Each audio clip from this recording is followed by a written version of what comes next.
Welcome back to new video.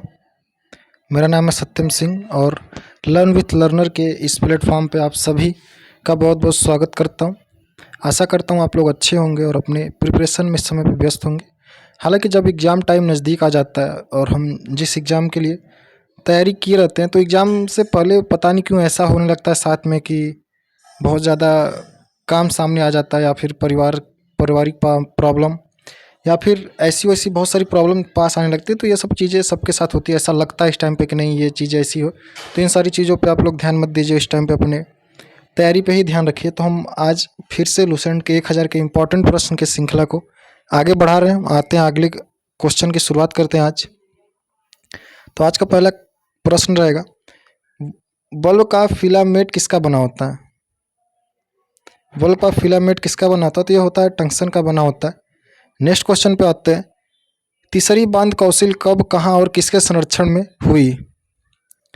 ये बुद्ध थोड़ा गलत लिख गया। तो तीसरी बुद्ध कौंसिल कब, कहाँ और किसके संरक्षण में हुई? तो ये चीज़ें मैं आपको कम से कम 15 से 20 बार करा चुका हूँ। पूरा बुद्ध जी के बारे में समझा चुका हूँ कि यहाँ से एक क्वेश्चन हर साल बन रहा है, एक क्वेश्चन फिक्स है। तो हम देखते हैं इसका आंसर होगा 250 BC में पाटलिपुत्र में अशोक के शासनकाल में हुई थी। आपको पता होगा कि पहला राजगिरी, दूसरा वैशाली, तीसरा पाटलिपुत्र और चौथी बौद्ध संगति जो हुई थी कुंडलवन कश्मीर में हुई थी। त्रिपिटक किस धर्म ग्रंथ में शामिल है और किस भाषा में लिखे गए हैं? तो बौद्ध धर्म में शामिल है और ये पाली भाषा में लिखा गया और बौद्ध की भाषा जो थी वो भी पाली भाषा थी। आते नेक्स्ट क्वेश्चन पे, भारतीय प्रायद्वीप का क्या नाम है? तो दक्कन का पठार। गुजरात से गोवा तक के समुद्र तट को क्या बोलते हैं? तो चाहे ऐसे पूछ दे चाहे तो डायरेक्ट पूछ दे कि गोवा के समुद्री तट को क्या बोलते हैं, तो कोंकण कहते हैं। नेक्स्ट क्वेश्चन देखते हैं, अंडमान निकोबार द्वीप में कुल कितने द्वीप हैं? अंडमान निकोबार द्वीप समूह में कुल कितने द्वीप है? तो 324 द्वीप अंडमान निकोबार द्वीप समूह में है। 42वें संविधान संशोधन द्वारा निम्नलिखित से कौन सा सब प्रस्तावना में जोड़ा गया? तो धर्मनिरपेक्ष और समाजवाद जोड़ा गया था। और ये क्वेश्चन सेकेंड पेपर में हमें देखने को मिला था 2021 के बीएड में, क्योंकि उसमें चीज़ें ऐसी दी गई थी कि 42वें संविधान संशोधन द्वारा कौन सी चीज़ें नहीं जोड़ी गई। 3 चीज़ें जोड़ी गई थी, एक चीज़ें नहीं जोड़ी गई थी।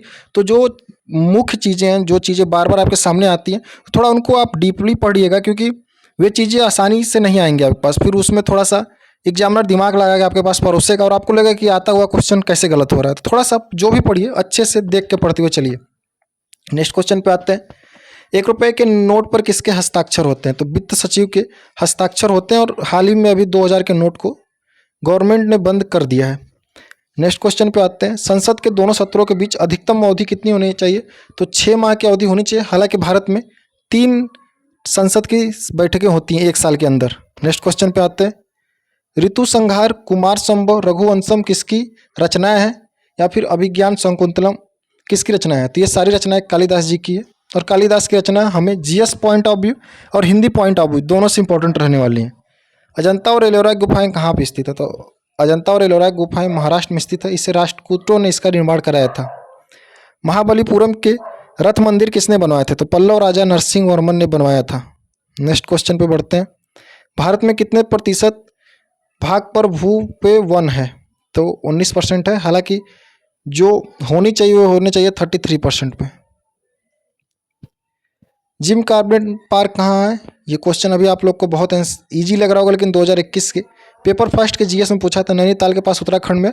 और पेपर 1 में जो जीएस पूछी जाती है वे इजी क्वेश्चन पूछी जाती है। मतलब ऐसे क्वेश्चन होते हैं कि उसमें आप 35 क्वेश्चन 40 क्वेश्चन तक कर सके। लेकिन जो सेकेंड पेपर में जीएस पूछती है तो वे काफ़ी अच्छे लेवल की जीएस पूछी जाती है उसमें, क्योंकि उसमें एग्जामिनर ये मान के बैठा होता है कि ग्रेजुएशन में आप वे सारे सब्जेक्ट डीपली पढ़ के आए हैं, 3 साल आप वही चीज़ पढ़े हैं, तो उसी हिसाब से क्वेश्चन बनता है।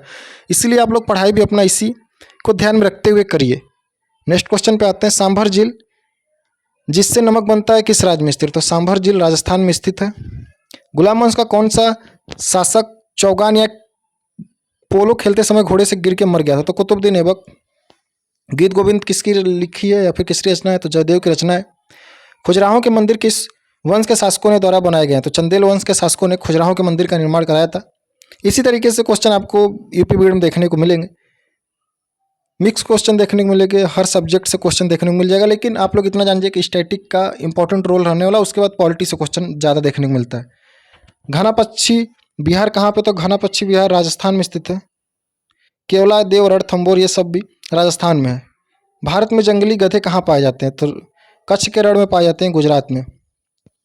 मीन कैंप मेरा संघर्ष किसकी जीवनी है, तो अडोल्फ हिटलर की जिंदगी जीवनी है ये मीन कैंप।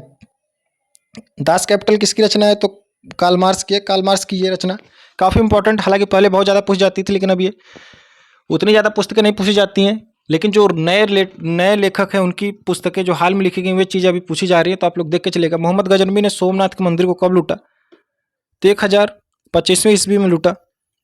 कौन सा अभयारण्य एक झींगे वाले गेंडे के लिए प्रसिद्ध है, तो काजीरंगा, असम में।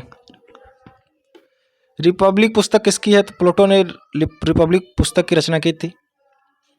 आते हैं नेक्स्ट क्वेश्चन पे। 1939 में तैमूरंग ने दिल्ली को कब लूटा, सॉरी ये क्वेश्चन नंबर है 739। हालांकि अब तक हम लोगों ने 739 प्रश्न कर लिया। तो तैमूरलंग ने दिल्ली को कब लूटा, तो 1398 ईस्वी में लूटा था। ओलंपिक खेलों में हॉकी कब शामिल किया गया, तो ओलंपिक खेलों में हॉकी 1928 में शामिल किया गया। अब तक भारत ने सबसे अधिक जो पदक जीते हैं, सबसे अधिक जो गोल्ड जीता है, अब तक भारत ने ओलंपिक में हॉकी में ही सबसे ज़्यादा पदक जीता है। अब आते हैं अपने आज के नेक्स्ट क्वेश्चन पे। एनसीसी की स्थापना कब हुई, तो एनसीसी की स्थापना 1948 ईस्वी में हुई थी। अब हम बढ़ते हैं नेक्स्ट क्वेश्चन पे। शेरशाह सूरी को कहाँ दफनाया गया था, तो शेरशाह सूरी का मकबरा आप सभी को पता होगा कि बिहार सासाराम में स्थित है।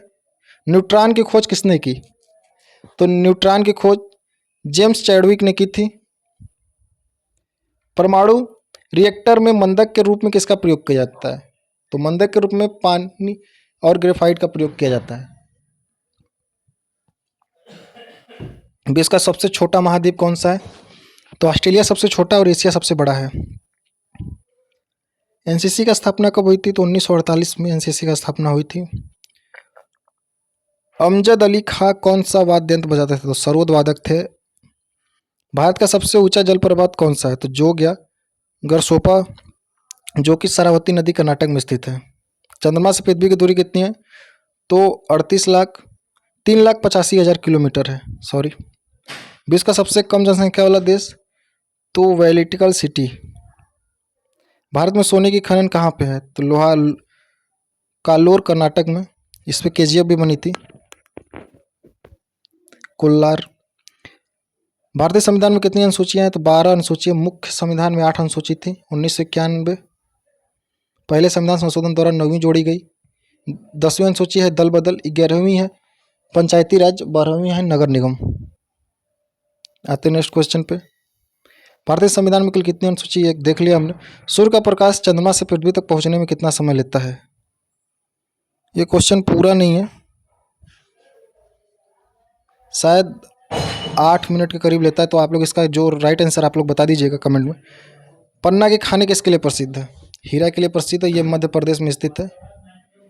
नील नदी का उपहार कौन सा देश कहा जाता है, तो मिस्र को नील का उपहार कहा जाता है। जय जवान जय किसान का नारा किसने दिया था, जय जवान जय किसान और जय विज्ञान। जय जवान जय किसान का नारा लाल बहादुर शास्त्री ने दिया था। इसमें जय विज्ञान को अटल बिहारी वाजपेयी जी ने जोड़ा था। इनको 2015 में भारत रत्न दिया गया था। और ये डायरेक्ट क्वेश्चन पूछा जाता है कि किस व्यक्ति को कब भारत रत्न मिला। लास्ट बार ये पूछा था कि अम्बेडकर को भारत रत्न कब मिला था। तो अटल बिहारी वाजपेयी का आप लोग देखिए, क्योंकि ये वर्तमान सरकार और महत्वपूर्ण व्यक्ति रहे हैं, तो आप लोग इनको देखते चलिएगा। घाना देश का पूरा नाम क्या है, तो गोल्ड कोस्ट। उस्ताद जाकिर हुसैन का संबंध किस से है, तो तबला वादक। अमेरिका की खोज किसके द्वारा की गई थी, तो कोलंबस ने अमेरिका की खोज की थी 1492 में। हालांकि ये निकला था भारत के लिए, लेकिन अमेरिका पहुंच गया। वंदे मातरम को सर्वप्रथम कांग्रेस के किस अधिवेशन में गाया गया, तो 1896 में वंदे मातरम को गाया गया था। और 1911 में सबसे पहले राष्ट्रगान को कोलकाता में गाया गया था कांग्रेस के अधिवेशन में। सापेक्षता का सिद्धांत किसने खोजा, तो आइंस्टीन ने सापेक्षता के सिद्धांत की खोज की थी। वायुयान की खोज करने वाले कौन है, तो रॉबर्ट बंधु ने वायुयान की खोज किया था। प्रथम हृदय प्रत्यारोपण किसने कराया था, तो डॉक्टर क्रिश्चियन बर्नार्ड ने सबसे पहले हृदय रोपण किया था। 7 पहाड़ियों का नगर कौन सा है, तो रोम। और मैं इसमें जल्दी जल्दी इंपॉर्टेंट क्वेश्चन कराने की कोशिश करता हूँ ताकि आप लोग जब बुक पढ़ लें उसके बाद खाली टाइम में आप लोग ये क्लास लें ताकि आपको काफ़ी बेनिफिट मिले। एक तरीके से कैप्सूल क्लास का काम करेगा ये आपके लिए। शक संवत को राष्ट्रीय पंचांग कब घोषित किया गया? तो 22 मार्च 1957 को शक संवत को राष्ट्रीय पंचांग घोषित किया गया। रेडियम खोज किसने की थी? तो पियरे और मैडम क्यूरी ने किया था। कितनी ऊंचाई पर जाने पर तापमान 1 डिग्री से कम होने लगता था? 165 मीटर। किस ग्रह के चारों ओर बलय है? तो शनि के चारों ओर बलय है। विश्व में सर्वाधिक शाखाओं वाला बैंक कौन सा है? तो स्टेट बैंक है। सफेद हाथियों का देश थाईलैंड। कंगारू किस देश का राष्ट्रीय चिन्ह है? तो ऑस्ट्रेलिया। सुंदरलाल बहुगुणा का संबंध किससे है? तो चिपको आंदोलन से सुंदरलाल बहुगुणा का संबंध है और इनकी हाल में ही मृत्यु हुई है, तो आप लोग देखते चलिए। सन 1923 में स्वराज पार्टी का गठन किसके द्वारा किया गया था? तो चित्तरंजन दास और मोतीलाल नेहरू के द्वारा किया गया था। भगत सिंह, सुखदेव और राजगुरु को फांसी कब चढ़ाई गई? तो 23 मार्च 1931 को। इन महान शख्सियत को उन जैसे नीच लोगों ने फांसी चढ़ाया था। माउंट एवरेस्ट पर सबसे पहले कौन चढ़ा था? तो तेंजिंग नार्गे और एडम हेलियरी ने चढ़ी थी। एक लोग भारत के थे, एक लोग न्यूजीलैंड के थे। तो भारत का तो आप सभी को पता है कि तेंजिंग नार्गे, लेकिन यहाँ से पूछ लेगा कि हेडम न्यूरी किस देश के थे? तो वे न्यूजीलैंड की रहने वाली थी। पद्मावत की रचना किसने किया था? तो ये कुछ ऐसे क्वेश्चन है जो हमें जीएस के साथ साथ हिंदी में भी मदद पहुंचाने वाले हैं। तो मलिक मोहम्मद जायसी ने इसकी रचना की थी, पद्मावत की। अमेरिका के राष्ट्रपति कौन है? तो सबसे पहले राष्ट्रपति थे जॉर्ज वाशिंगटन थे। अमेरिका का एकीकरण किसने किया था? तो बिस्मार्क ने किया था।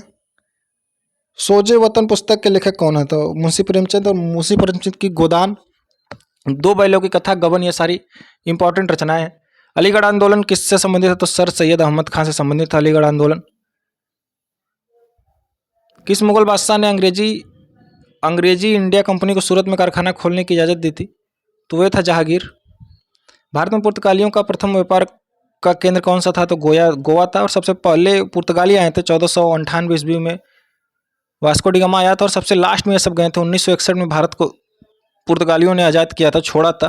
तो आप लोग ये चीज़ें याद करके चलिए कि 1961 में पुर्तगाली गए थे, क्योंकि पुर्तगाली कब गए भारत से ये इंपॉर्टेंट रहने वाला, क्योंकि कब आए थे ये तो सबको पता है कि 1498 में आए थे। किस पर्व वाले दिन 1883 में स्वामी दयानंद सरस्वती की मृत्यु हुई? तो दिवाली के दिन स्वामी दयानंद सरस्वती जी की मृत्यु हुई थी। कादंबरी के लेखक बाल भट्ट, और बाल भट्ट राजा कृष्णदेव राय के दरबारी कवि थे। भारत में किस राज्य में जनसंख्या घनत्व सबसे कम है? तो अरुणाचल प्रदेश में सबसे कम है। सबसे ज़्यादा बिहार राज्य में है, लेकिन अगर केंद्र शासित प्रदेश में पूछे तो दिल्ली। सबसे ज़्यादा जनसंख्या वाला राज्य है उत्तर प्रदेश 2011 की जनगणना के हिसाब से। और सबसे कम वाला है सिक्किम। और सबसे कम क्षेत्रफल किसका है? तो वह है गोवा का। ये इंपॉर्टेंट फैक्ट थे कुछ। विश्व बैंक का मुख्यालय कहाँ है? तो विश्व बैंक का मुख्यालय वाशिंगटन डीसी है। विश्व बैंक और IMF को जुड़वा बहन कहते हैं, international monetary policy fund. Pencil की लीड किसकी बनी होती है? तो ग्रेफाइट की बनी होती है। संविधान सभा की पहली बैठक कब हुई? तो 9 दिसंबर 1946 को संविधान सभा की पहली बैठक हुई थी। अशोक के अधिकांश अभिलेख किस लिपि में है? तो ब्राह्मी लिपि में लिखे गए हैं। रिक्स खिलिप का संबंध किस खेल से? तो हॉकी से है। शुष्क सेल किसका बना होता है? तो शुष्क सेल अमोनिया क्लोराइड का बना होता है।